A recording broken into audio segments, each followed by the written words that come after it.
I think the first thing that I would say to that is that I learned to not have this kind of attitude. I mean, of course, there is stuff I need to work on, but to say like, oh, I'm really bad at this is not how I try to think, and I really try to be very disciplined about the way I like just my self-talk.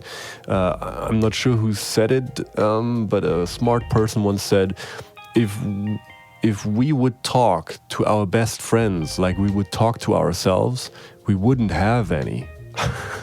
and by the way, like it also changed. Like my practicing was, I can't play double bass in that tempo, or I can't play, my left hand can't do this and that.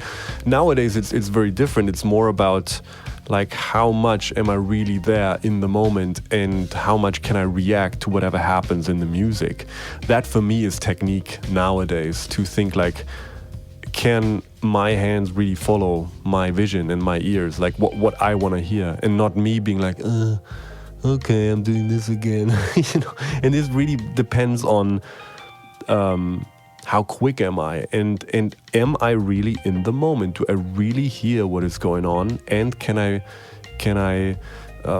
act in that because I'm so there? Hi, I'm Chris Brewer, and you're listening to Meinl Radio. Today, our guest is the one and only Mr. Benny Greb. Benny is known and adored by drummers the world over. In fact, out of all the trash talk on socials these days, I'd be hard-pressed to say if I've ever read a comment that spoke negatively about Benny. He's just that awesome, as a drummer and as a human being. Benny was born in Augsburg, Germany, and his lifelong journey with the drums began when he was a child. Through a formal education on the drums, along with countless time learning his craft with all different kinds of bands in Germany, Benny eventually found himself making his way onto the international drum scene around 2005-2006-ish. It was when his instructional DVD, The Language of Drumming, A System for Musical Expression, was released in 2009 that Benny virtually exploded onto the scene. Drummers everywhere were inherently drawn to Benny's charisma, affable nature, absolutely unique drumming, and his incredible talent at explaining how to think about drumming. All of these qualities came across beautifully on The Language of Drumming. Benny released his second instructional DVD, The Art and Science of Groove, in 2015 through one of the most successful German crowdfunding campaigns ever. This DVD built upon the success of The Language of Drumming. If there had been any doubt about it before, there was none now. Benny Greb had become firmly fixed in the drum community's collective conscious as one of the true greats. Incidentally, when Fork's Drum Closet in Nashville, Tennessee, one of the longest running and most respected independent drum shops in the US, remodeled their store inside and out, they dedicated the space on their outside windows to just 6 drummers: Jimmy Fadden of the Nitty Gritty Dirt Band, Neil Peart of Rush, Tony Williams, Steve Gadd, Stuart Copeland of the Police, and Benny Greb. They say a man is known by the company he keeps. So to sort of utilize that expression, one can deduce that Benny Greb, at least according to Fork's Drum Closet's outer decor, is a legitimate Hall of Famer. In addition to time spent making the drum world a better place through education, Benny has done his part to simply make the world a better place through his contributions as a musician. Always blazing his own trail, he has logged countless hours with bands that, while the basic mainstream music consumer may have never heard of, they're all unique, important, and are essential vehicles for Benny to share his art with the world. I'm going to try and get some of these names right. If I messed them up, sorry, Benny. Stoppuck, the Benny Greb Brass Band, Jerobeam, Strom and Wasser, Moving Parts. These are all bands that Benny has poured himself into. They're just as vital to knowing Benny as his educational offerings are. It was my real pleasure to sit down with Benny at the 2018 Winter NAMM show in Anaheim, California, and record this podcast. I really started to know Benny back in 2009 when I accompanied him on his first clinic tour of the US. We traveled together for about a week back then, and I have very fond memories of that time. An insane amount of laughing, Arnold Schwarzenegger impersonations, incredible drumming, and deep, deep insight that I gleaned from my time with him. I had to remind myself that I was older than Benny because the wisdom he emanates, and not in a show-off kind of way, is heavy. So even though we have seen each other and hung out many times since then, I always look forward to our next encounter, very much. Benny is the kind of guy you can pick back up with, like it was yesterday that you last saw him, no matter how much time was in between the last meeting and the most recent. So, without further ado, I give you Benny Greb. I'd like to welcome everybody into the Meinl Radio podcast. We have one of my personal favorite human beings on planet Earth here with us today in Anaheim, California, while we are both playing hooky from the NAMM show, Mr. Benny Greb. Thanks for having me. Benny, thanks for having me in your room. It's nice to be in here. I normally don't invite other men to my room, but we can record here and it's nice. Perfect. Well, there's been a lot of questions asked of you in interviews that I've read in magazines, online, and a lot of these questions focused on technique. And I feel like a lot of ground has been covered in that area. And so I came up with some questions that maybe have something to do with technique, but some of them are kind of your more like deep cuts, really getting down to the meat of the matter kind of I don't want thing. to talk about my private life. Okay, sorry. Well, then this is over. Great. So, getting right into it. One of the things that has, of course, been said about you time and time again is that your ability to speak to people, to offer information, and to lay that information out in a way that makes sense is every bit as inspiring as your ability as a drummer. Thank you. You're welcome. Having seen you at drum festivals and clinics, I can personally attest to this.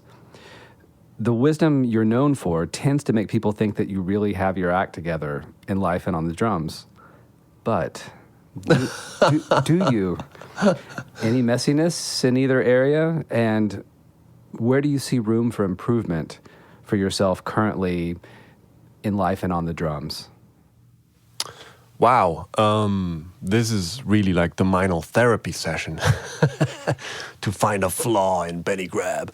Yeah, of course. I mean, first of all, thank you for the compliment. I think that comes from my approach that I'm a little bit old school in terms of I don't just document, but I really work on things a long time and then I release them. So the Art and Science of Groove took me 7 years.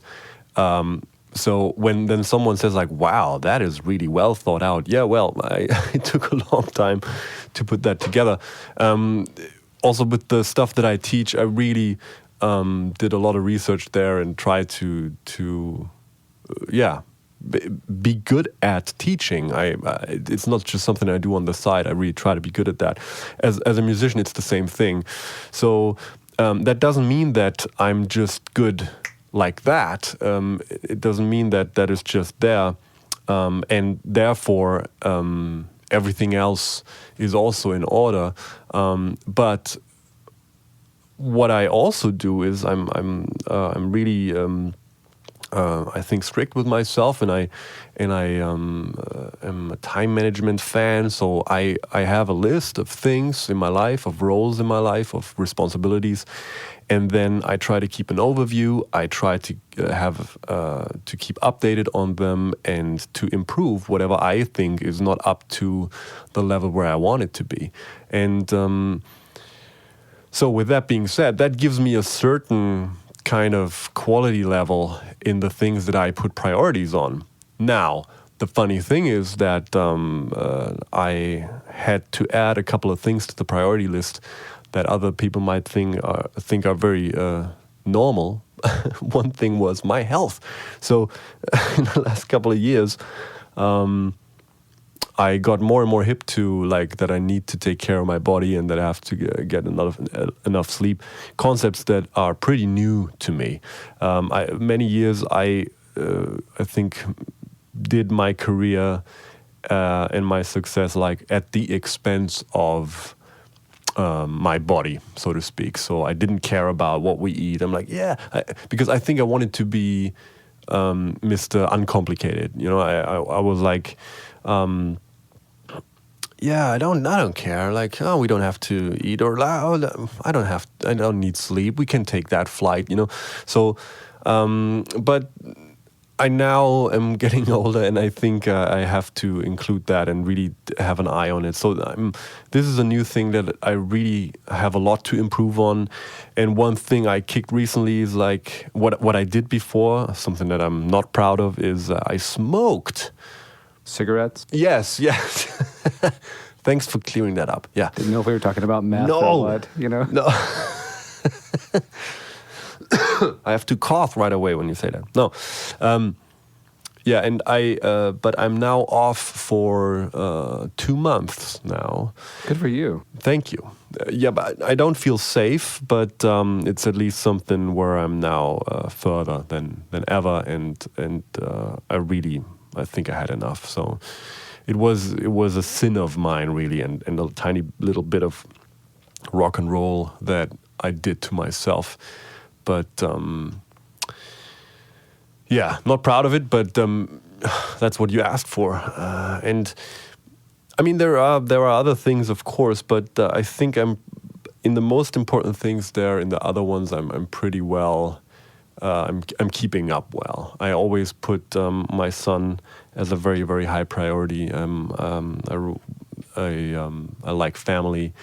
I like treating people with respect, and like it's really something that I take care about like daily.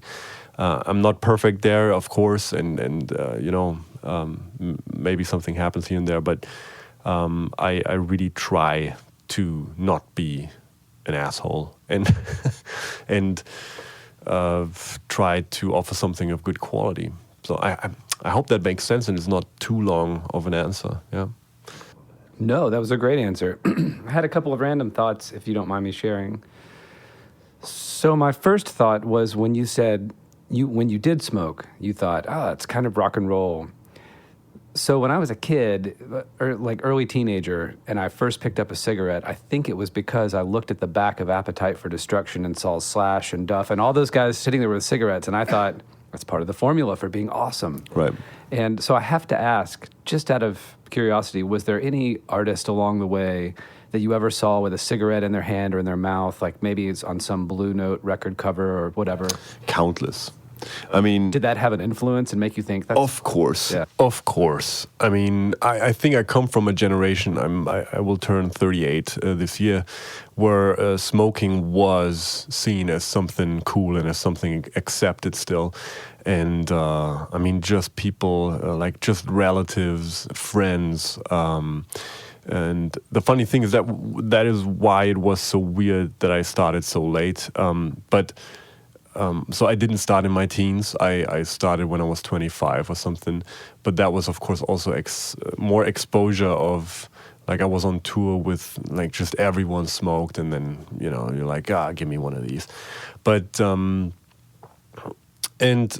yeah, but of course, I mean, I loved Ghostbusters. Like, when they save the world, they smoke a cigarette. I saw... not only was I blown away by Vinnie Colaiuta's playing, but also, like, how can he, in a jazz club, like, have a cigarette in his mouth and play with Chick Corea, like, this amazing stuff. It just radiated something very attractive. But I don't want to dodge, like, it doesn't mean that you have to do it and stuff. I think I found my own... or I constructed my own need for it, and it had a certain place for me that I now want to replace with something else. So, last part of this question, I asked you about life and drums. Right.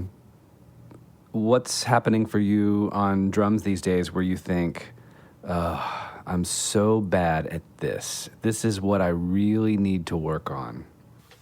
I think the first thing that I would say to that is that I learned to not have this kind of attitude. I mean, of course, there is stuff I need to work on, but to say like, I'm really bad at this is not how I try to think. And I really try to be very disciplined about the way I, like, just my self-talk.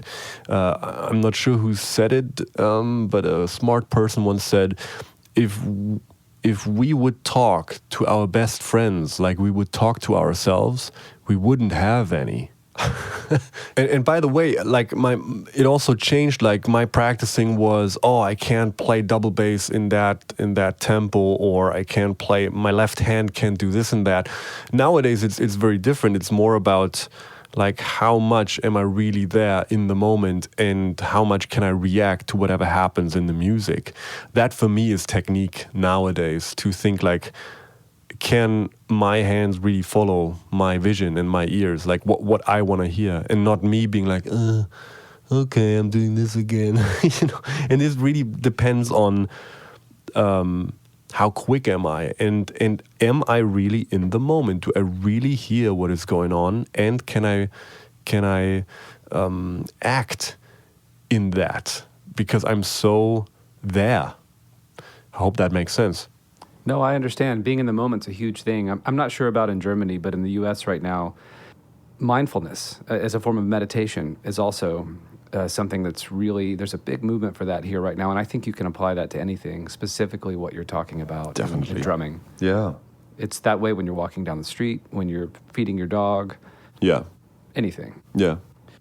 There's this incredible thing of like a Buddhist monk, someone asking a Buddhist monk, like, okay, well, what do you do here in this monastery? Like, what is your deal? And they said, well, we eat, we walk, we breathe. And he said, like, well, it's not a big deal. I also eat and walk and breathe. And he's like, yeah, but when we eat, we eat. And when we breathe, we breathe. And when we and this is definitely something that in the digital age is a skill that doesn't come naturally and automatically. It's something we have to train. And it's something that, especially the next generation, I mean, I'm still grew up without internet, and I didn't have an email till after I became a professional musician. And I didn't have a phone till like a mobile phone till after I studied music. And so it is a difference. It is a difference to manage distractions, to decide, to not be afraid to miss anything. So these are the constant kind of dangers of this world that we're in, that you constantly think there is so much output and so much information, you can't afford to miss anything, and that's why you always have to check. That means you always have to be somewhere else and not here, now. And a lot comes from that. Everything comes from that. Because if you can't decide now, this, of course, causality-wise, will determine the next movement, the next step in the future. And as a musician, this is all you really have, right? It's like when you think about the 2 bars before and you didn't like the fill, good for you, but that's it. Music is not like painting a picture or photography where you can kind of prepare something and then you do the thing. It's in an ongoing timeline. So you really have to be aware and awake and in the moment if you really want to perform well, if you really want to express yourself. And so I try to get better at that, to come back to the first question. That's great. That's so interesting. This was a question I was going to say for later, but you just made me think of it now. You were talking about how you grew up without internet, and I was the same way. I grew up not having my first internet connection until I was probably 25, 26 years old. Right. Okay, so your entrance onto the international drum scene began around the time that the social channel MySpace was sort of winding down. Mm-hmm. It was important. It really broke through some barriers, but at that time it was kind of winding down. I think the first time I'd heard about you was around 2005, 2006. Yeah. That's when Norbert from Meinl Germany began speaking with you around that time. Yeah. So in terms of media, that was a lifetime ago. Things changed so quickly, and we're all struggling to keep up with what happens. So much has happened since then. In terms of socials and an artist's ability to harness those socials' powers to help self-promote. Yeah. How comfortable are you with the state of socials these days, and where do you draw the line in terms of how far you go in utilizing it to help push brand Benny Greb? Right. Do you feel you have a good handle on them?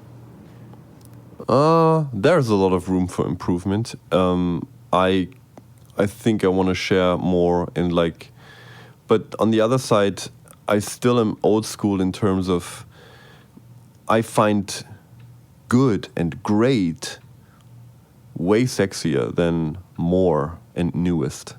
So I'd rather share less and only the good stuff than more and anything, you know?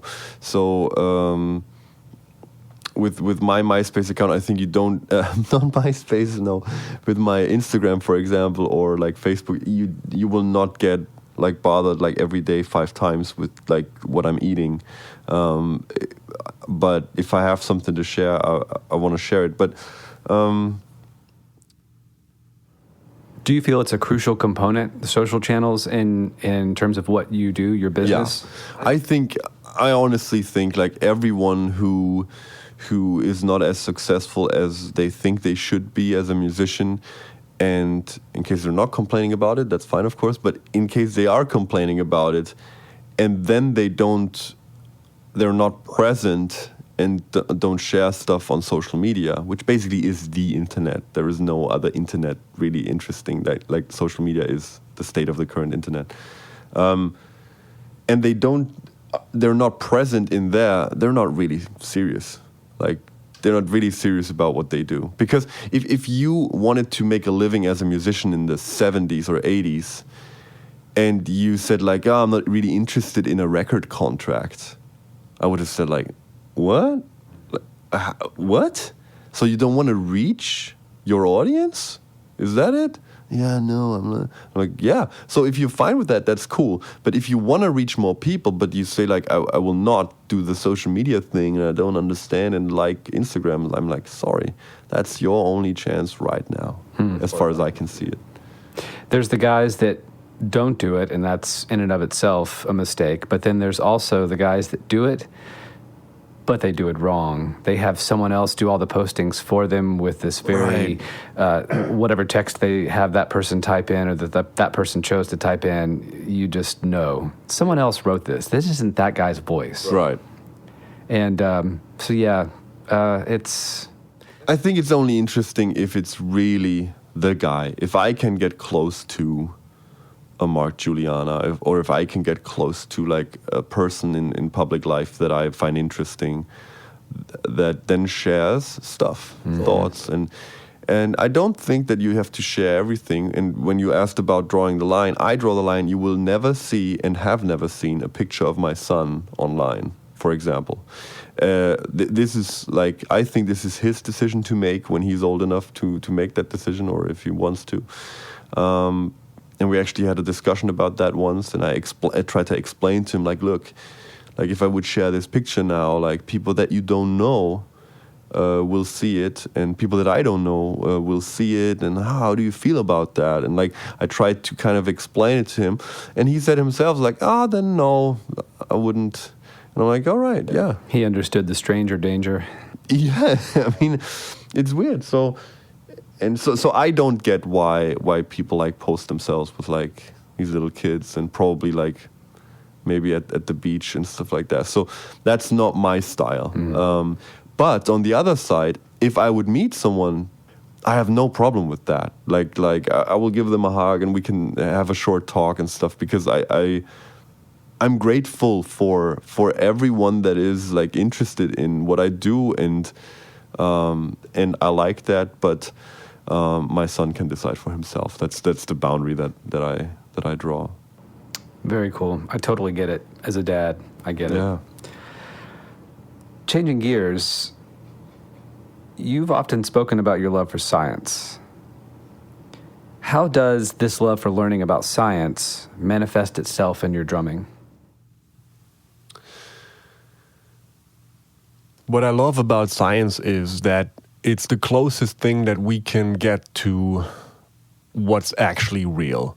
We all, I think, experienced many times that what we feel like when playing can be a very different thing than when we record it, then listen back to it, like how it actually sounds. it sometimes it can be very depressing. And so I don't want to live in this dream world. I really want to get it together with the actual how I sound.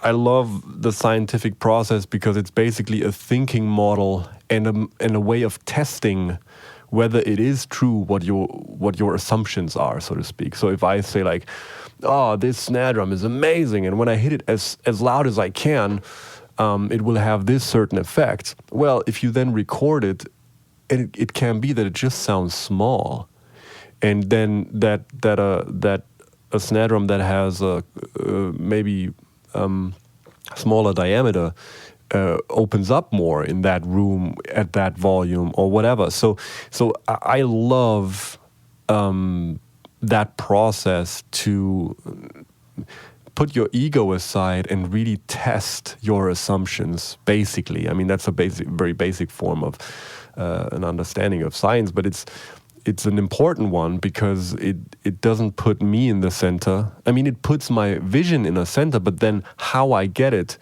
and whether I'm right about my first idea, how I get it, that needs to be proven, right? And I have then a system how to get that. So I find it amazing and I find it very comforting, usually to know that whenever I think I'm stupid or not talented enough because I'm super slow in certain things, when I then read about neuroscience or I read about how the body actually works, and I usually find out, well, it's not because I'm stupid or I'm not talented, it's because I'm a human being and I just have to become better at learning, basically, or I have to become better at understanding which programming language my brain actually responds to, and other stuff is like I wouldn't do anything. So it's wasted time then if I do it like this for an hour.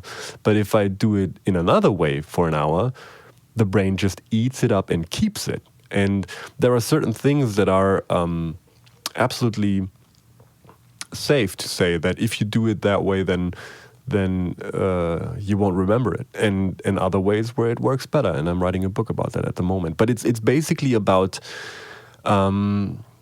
becoming, like learning how to learn, becoming better at becoming better. That's interesting you bring up learning. Yeah. When I was a kid in school, the class that helped me the most was a class that I took on study skills. And once I learned how to study, I spent a lot less time studying. Right. And had way more free time. Right. And my grades got way better. Right. I mean, and this is what I don't get. And of course, I get it in a sense because schools were made after the Industrial Revolution and blah, blah, blah. And we still deal with that like old toxic waste of a system. But in a perfect school, I think, like how to discuss, how to problem solve, how to how to get out of overwhelm, how to manage thoughts, how to make a list of pros and cons and like come up with a third alternative if you have two different, these are the basic life skills. I don't have to know, although it's great to know like all the capital cities of the US, but I need to know all the other stuff. I need to have basic knowledge in time management. I have to, know about nutrition. These are the things. Some people know better how they can fix their car, like when steam comes out of it, than how they can fix themselves when they feel like shit in the morning and just have a amazing headache, and they don't know what's going on and why. But I never want to be a victim, so I have to now accept that I didn't learn that when I was a kid in school. Certainly my parents gave me a lot of great advice. But if I want to have that, if I want to be fitter for life, I have to get that information now. And this is also amazing about science and about this age that we live in now. I think we live in the best times ever. So to make that clear, first of all, because in the music industry, there is a lot, the 70s, and I'm not one of those guys. I think this is the best time ever on the planet for us. So we now live in a time where if you have any problem with anything, you can go on iTunes and type in how to, in whatever it is, how to clean up my finances, how to clean up my room, how to, whatever it is, how to become better at ... There will be a how-to something book where someone who's 70 years old that I focus on playing single strokes really, really accurately. Like, this is what I spend my days with. And there are other people who spend their days with the same passion and the same amount of ridiculous time and energy on how to negotiate, how to like get your finances okay, how to, like anything really. So, but then they search for the best systems for all of that, and then they compress it into a book that I can get for $9 and can consume in 3 hours. Are you kidding me? This is the best. This is the most amazing thing. It's like in the Matrix when they pull the plug inside of the neck of the guy that wants to. Was it that? I think it was that, where, I want to fly a helicopter, right? And then it's like, click, they plug him in, it's like, zzz, they download it into their brain, they plug it out, he gets into a helicopter and he can fly it. It's that. It exists. It just takes 2 hours longer. I mean, this is insane, right? So it's really nice to hear you speak about today's day and age being a positive thing because, like you said, so many people bemoan where we are right now. And I don't think it's a problem with what we have. It's a problem with, if we have to lay blame at anything, it's a problem with who we have, maybe. How people harness what they have or choose not to harness. Right. It's not a problem what, it's a problem how. Correct, Like yeah. it's definitely. I mean, you can't have it all. You can't have it both ways. Right. You know, if you look back in history, I'd rather have the internet and people texting on their phones while driving than the plague. You know, it's like, for me, but I'd rather have antibiotics than. Right. So, no one ever looks back and thinks, remember the good old days before the printing press? No one says that. No. Oh my God. No, I mean, I think it's pretty amazing, and we still have a lot of work in front of us. But the access to good information is amazing. Mm-hmm. It's an absolute superpower. When I was growing up, I didn't have this. So of course, this paradigm change also creates something else, though. That, for example, when like 20, 30 years ago, people were always talking about the scarcity of resources. So it struck me once, like reading interviews and autobiographies or biographies of like the old guys, you know, the older guys, they were always talking about like, man, and you always read things like, and there wasn't a drum teacher in my town, or there wasn't any concerts and blah, blah, blah, or we didn't have the money to afford blah, blah, blah, or we couldn't buy records, we couldn't da-da-da, so my dad, we didn't have an LP player, so I had to go over to a friend's house and I hoped that he would blah, blah, blah, or I had to drive or hitchhike to Chicago to go to this club to hopefully see Tony Williams once in my life, and then it wasn't, and then tried to 3 years later. So it's all these resources that they would have loved to have but didn't have.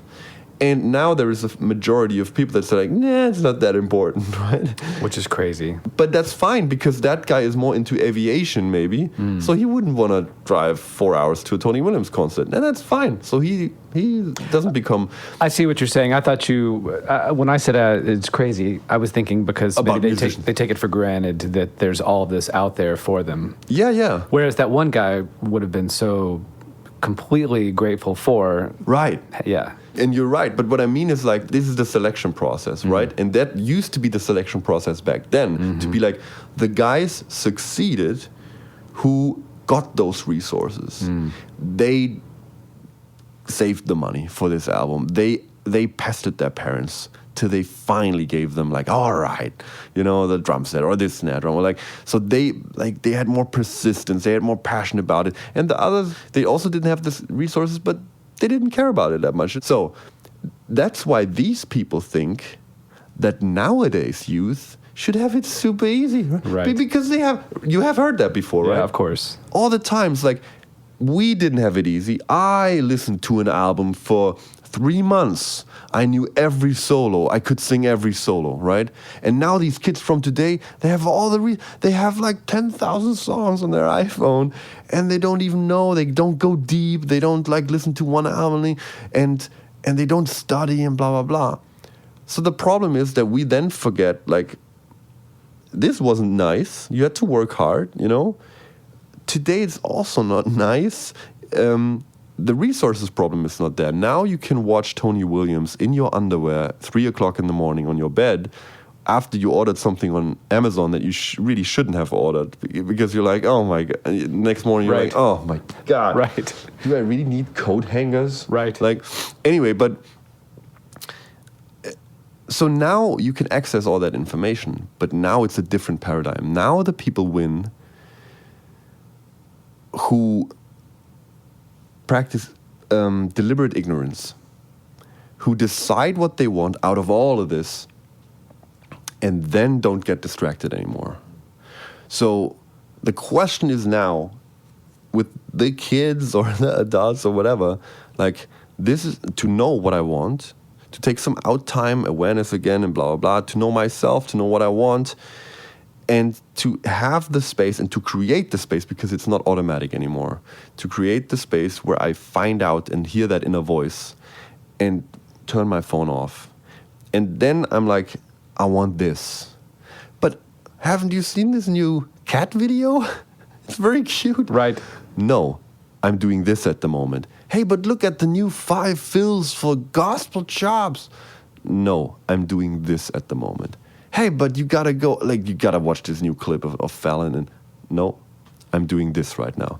This is the defining skill of nowadays people. This resonates with me so hard. I may have mentioned this on another podcast, and to every listener who's heard this before, I'm sorry if I did, but growing up as a drummer, I always listened to guitar players, and that's how I thought about drumming. Yeah. Guitar players made me think about how I wanted to be as a drummer, as odd as that sounds. I carried a picture of Duane Allman in my wallet for years as a kid. I had a little Velcro Iron Maiden Peace of Mind wallet that I had a picture of Duane Allman in. And people would say, who are your favorite drummers? And I'm like, I can tell you maybe 2, I guess. And so, yeah, I was a guitar player. So a year ago, I had this kind of like, I don't know what you'd call it, midlife crisis. I had some sort of low-level freak out where I thought, I will not go to my deathbed without being an accomplished guitar player. Oh, nice. So I decided to do what I had to do to get on the path. And the thing that was about a year ago, and so the part that's the craziest to me is how long it took me to find the right learning path. Because so you're saying that you play and practice guitar right now? Every day I'm playing at least an hour and a half a day, focused, hard practice. That is amazing. It's been one of the best things for me. It's learning an instrument all over again, knowing what I know on how to... I learned drums. I put in my 10,000 hours and then some, that kind of a thing. And now that is inspiring to me. The thing that's crazy, though, is that... my goal in learning was, okay, when I was a kid and I played drums, it should have taken me an hour to get through my lesson for the week. And it took me about 5 because I messed around so much. Of course, we all have done it. Yeah. So I thought my time now is very precious and little. I have family and work and band rehearsal and all these things. So when I get the me time to sit down and play, I have to make sure every second counts. And so I have to compress 5 hours of what I did as a kid into an hour to an hour and a half, maybe 2 hours if I'm lucky as an adult. And so I'm doing that. But my point is, all of the online possibilities for learning, you can get sucked into, oh, but wait, I need to learn these 5 licks. Oh, but I need to know this scale. Oh, but I need to know this.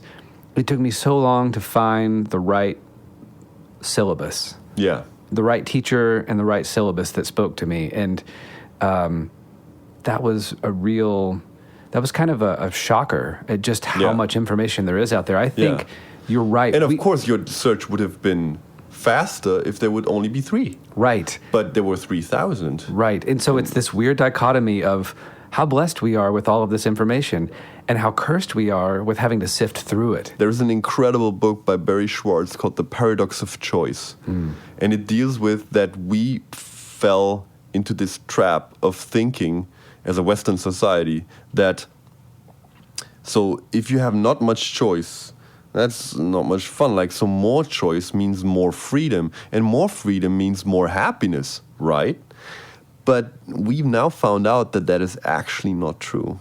That this gets used by companies, so they find out, wait a second, we have to offer like health insurance or something. I don't know how it exactly works in your country, to be honest, but it's this thing that the employee has to offer a couple of plans, like insurance plans or something. Yep. And then they have to pay their part of that. That's how I understood it. But then they found out, wait a second, if we offer 3, like 95% of people, like, they will select one of those and we have to pay. If we offer 10, only 60% will sign up.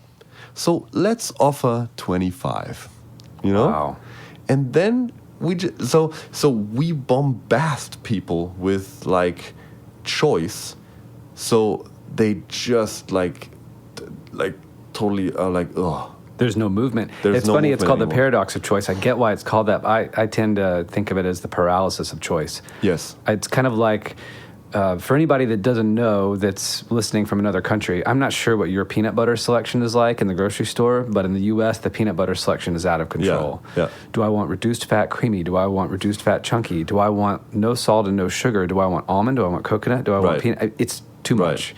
You can stand there with your mouth open, just saying, my God, give me some peanut butter to put on my sandwich. Yeah.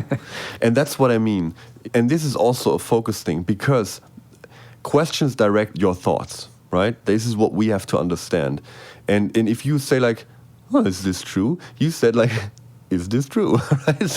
So this is what controls, like, what we experience, our thoughts. That will then create our actions, blah, blah, blah, and our future, and so on. So we are very susceptible to that, and industry has created and paid millions for it, of course, with psychologists and everything, to direct our thoughts, so we buy their stuff. But the funny thing is that we constantly have to become good at, and I think this is really fun, to break out of this. So if you stand in line and it's like, hey, I mean, at Starbucks or at a coffee shop, it's like, oh, do you want skim milk? Do you want soy milk? Do you want blah, blah, blah? Do you want but venti or small or big and blah, blah, blah. This is not the actual question. The actual question is, what can I do so I'm as relaxed and as happy in the next half hour drinking my coffee? Right. Like, should I turn off my phone, or should I go outside because, look, there's sunshine outside? Yeah, give me a coffee. Yeah, which one? Is like, give me that one. And this is then way more important than all that stuff. So to really have a priority list of, I'm not answering their questions, I'm answering my question. So what is your question? What is the question that gives you your highest quality of whatever? It could be the afternoon with your son. It could be the half an hour in the sun. It could be the concert, the band rehearsal, whatever. So what is that question? And this is what we have to figure out. And this gets harder because everyone wants our attention. Attention is the capital nowadays. And this is the downside of social media, that people become so good at, like, grabbing our attention. And as you know, with every decision, when you have decide towards something, oh, I'm going to watch that video right now, or you of course decide against something else. So when you're in bed in the morning with your girlfriend, and you could, like, cuddle, or like maybe have the idea of, like, you know what, I will make breakfast for her while she still sleeps. And then you scroll through Instagram and then you don't do it. Suddenly you've killed an hour. Yeah, and you killed an incredible memory and an incredible moment. And so this is something to be really awake of and really aware of. To be mindful.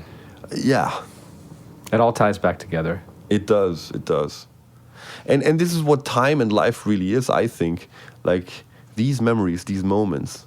Because I recently heard a talk about that notation is so stupid, right? Like the notation of music doesn't capture really what music is. It's such a like homeopathic fraction of what actually then happens that we should think about a whole different way to write down music. And I thought about it and I was like, interesting. And then I thought about how written word is a fraction of what. That's why it's very important to not argue about like in email, right? Because there's so much missing of like tone of voice and then I was like, but it's the same with these things. It's the same with time, like because we don't experience time like our time measuring devices do, right?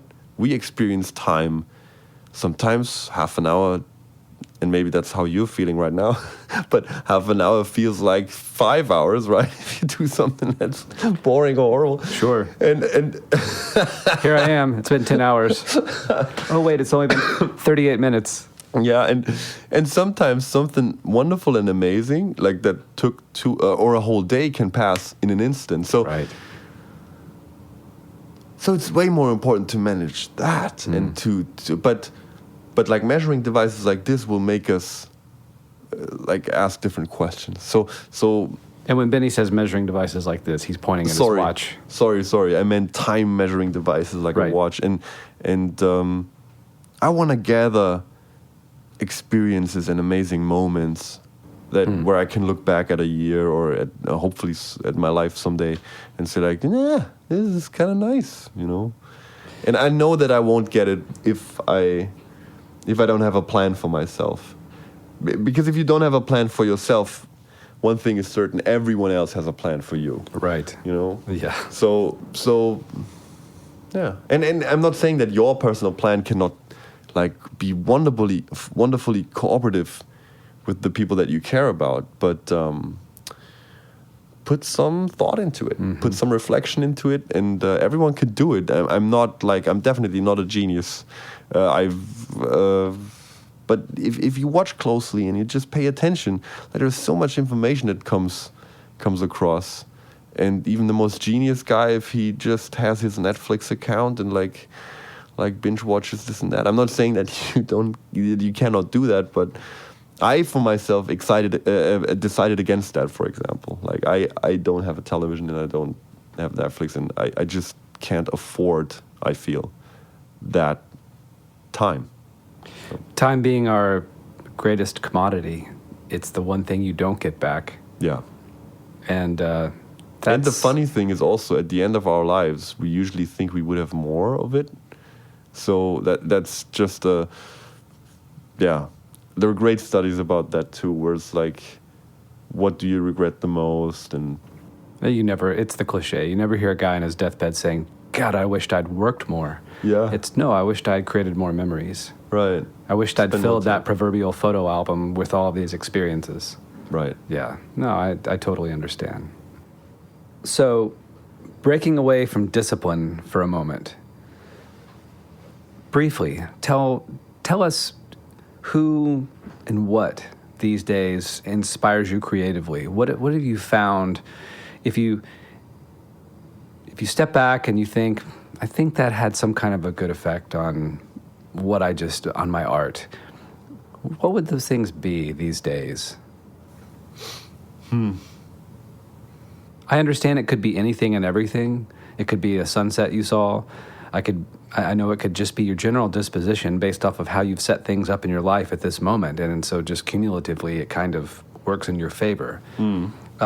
So it might be a little tough to go, well, I read this one book, I heard this album, but who knows? Maybe you're into horticulture these days and no one knows it.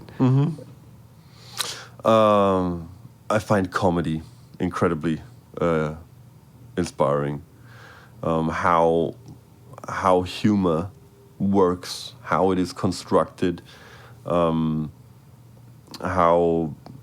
it has to be prepared for the punchline to work. And there are so many similarities. Like I just had the pleasure to meet one of my comedy idols, Bill Burr, a couple of days ago, and I absolutely find he's amazing. And it just struck me again, like how many parallels there actually are because he knows the punchline that will come and blah blah blah, but he organizes his stuff before that. And if someone is improvising like on stage, like with a mic, it's also the same thing. That's why some improvisation sometimes sounds boring for people when they just play ideas, when they just play something. Like the old joke of like, what, you improvise? So that means you just do something? It's like, no, that's not what improvisation is. Improvisation is not just playing whatever comes to mind. Improvisation is having an idea and then all the other compositional steps, basically. So you organize it, you put it into form, into time, you arrange it. That means you decide which sounds to use and stuff. And you put it into form. That means when to do it. So if you have, and this is what many people leave out. And if you would leave that out when you talk, it wouldn't make any sense either, right? I would just be like a couple of words and blah, blah, blah. And you'll be like, eh? Because you don't have any syntax that actually makes the word. I could say the same words, but it wouldn't make any sense, or it would at least change the. I mean, one stupid example is the dog bit Johnny, or Johnny bit the dog. It's a very different experience, especially for Johnny, because and it's the same words, but the order already changes what it means. Sure. So this we forget about syntax, and so it's amazing how surprise works, and how, for example, when you lift something up to a pedestal, if you then drop it, it's way more drastic than, and we can do that too. If you really want to play something quiet, and why not now play 2 bars very loud, and it will seem like the quietest thing ever. So to manage your effects that you have available as well. And I'm aware that I'm not talking about repertoire right now or what to play, but these are how things. Like you could do this with every style or with it's just musical rules. Sorry. The short answer is, for example, comedy. And comedy is inspiring to you in terms of you get inspiration from comedy, and it sort of can drive, subconsciously at least, the way you think about your syntax and drumming and the choices. Yeah, like set lists alone. I mean, there are some comedians who go out and say like, hey, how is everyone doing? All right. Nice. Whew, I've been to a coffee. Have you been to a coffee shop recently? And so this is a very different approach than someone who comes on stage and says like, talking about shitting the bed. And starting with that is like, whoa. And right. And you can have this. By the way, has this podcast to be clean, or can we beep stuff out? Somehow, all of our, at least on iTunes, all of our podcasts have been flagged with an E for explicit, even though there's a couple of them where there's nary a curse word. So you ought to kind of like it. It gives it sort of a rough edge. Nice. Yeah. Perfect. So, just as an example, this makes a very different emotion and a very different flow, and you can do that musically, of course, too. So yeah, I get that. Yeah. The set list is a great example. And sorry, and one more thing. Yeah, please. Louis C.K. had an incredible, in terms of set list, and that applies to music too, where Seinfeld was sitting and saying like, look, people want to hear the stuff. They want to see the act. They want to hear the jokes, and you got to give them what they want.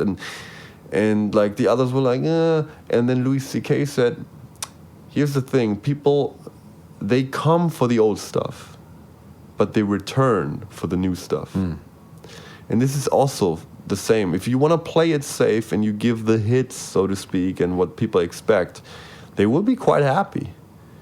But when they see you coming to town next time, they will ask themselves like, why should I?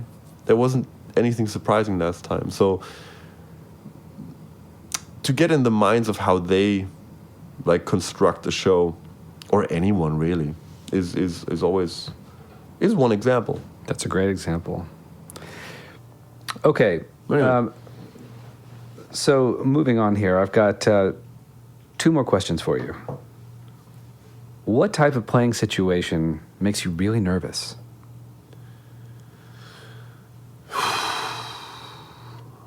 Butterflies, loose bowels, trips to the bathroom beforehand, can't eat. Maybe you think about it a lot ahead of time. Yeah. I did 2 shows this year with big bands playing Buddy Rich material. And I made the mistake of, when I got the call, to be like, oh, this is amazing. I'll just now do a safari on YouTube and just write down the most badass songs that I can find of like, oh my God, this is killing. And I write down the song and I find the next one. I'm like, oh yeah, I love that one. Amazing. So I wrote a list and I sent it to them. And they were like, all right. And then I realized, oh wait, I'm not sure I can play that stuff. That was a wish list, and I didn't really connect it to, look, buddy, in like 3 months, like, you're gonna have it down, and you gotta play it in a suit. And then it's a question, will you smile, or will you not smile on stage, or like, will you sleep the night before? And you have to carry that big band, you have a lot of responsibility. It's not like, I was nervous then, but it was incredibly rewarding and a lot of fun. And I wanted to do this since decades. So I'm really, really grateful for it. But was I nervous? Yes, that was a gig where I was nervous. Last question for you. Right now, what is at least one version of dream gig is what some people would call it, but I don't mean it that way. What's a great musical situation that you want to be in, that you think, I want to play with this band that has this instrumentation or this singer, type of singer? You know, what's something you want to put together that you haven't done yet? So do you want to hear the crazy just I want to wish list, or do you want to know like what's about to happen, what I'm planning? I want to hear the crazy wish list. I want to write for orchestra. Like, I really would love to. I mean, the Grapefruit 2 album is basically writing in that sense, because every once in a while and for those of the listeners who don't know, like, Grapefruit 2 is an album where I sang all the voices. It's an a cappella thing plus drums. And there were sometimes like over 70 voices, like, put onto each other, and then drums there. So the writing process was pretty much like soundscape-wise, like a score. I mean, there's way more stuff that you can do with these different sounds and with these. If I would have the time and the budget for it, I would definitely now go to a hut in Canada and just like write an orchestra piece. But yeah. So this is crazy because it will not happen anytime soon, but it is like many things in the back of my mind where, you might be surprised in a couple of years. Who knows? I would like to hear that. Amazing. Thank you. Benny, thank you so much for your time. Thank you. I am sure everybody is going to love this as much as I have. It's been a pleasure. Thank you. Oh, big pleasure. Thank you for having me. Thanks for listening to Meinl Radio. If you liked this episode, please head over to iTunes to subscribe, rate, and leave a review. We would appreciate it very much. Thanks, and we'll see you soon.